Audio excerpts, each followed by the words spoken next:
printing was invented in China, that in India, in Tibet, in China, the monks had developed a concept of salvation by rotation.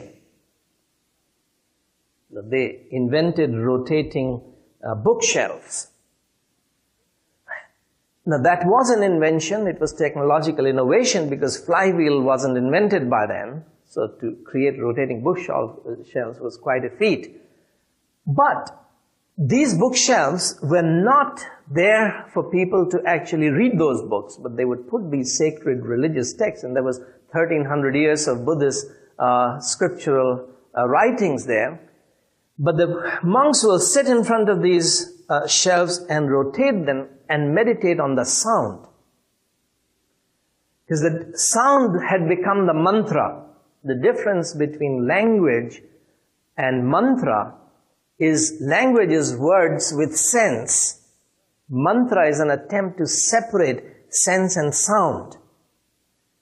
So when you repeat Jesus, Jesus, Jesus, or Ram, Ram, Ram, Ram endless times, or Hare Krishna endless times, for 20 minutes or an hour or 24 hours, the words have no longer any meaning. What you are trying to do is get lost in the consciousness of sound. So Om is the symbol for God. It's a symbol. It has no meaning.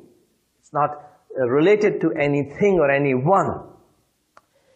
So what people were seeking in Asia was to empty their minds of contents or thoughts, to go beyond thought, to merge into emptiness, nothingness, to empty your mind of all thinking.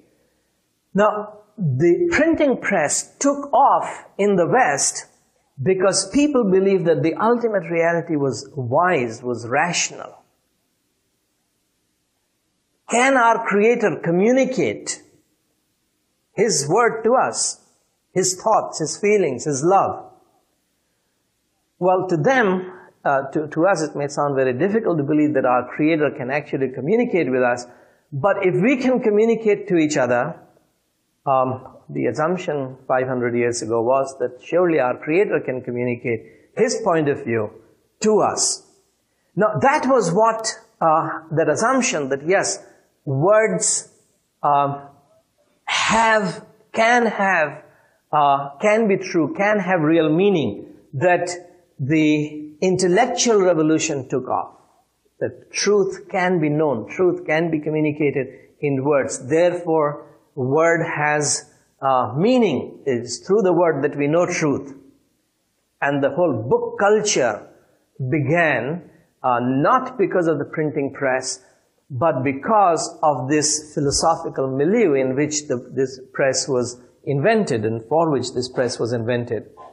So, let's go back and recapture this first major point that I'm making now about truth and authority. That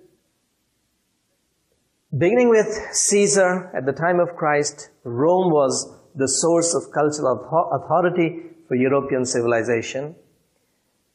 From 410 onwards, Catholic Church became the source of authority, but its corruption was evident to everyone by the time of Wycliffe and Luther.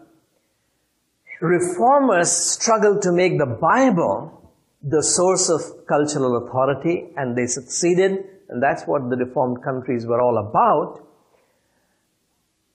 The scriptures were undermined by human reason, rationalism, which was the Enlightenment movement.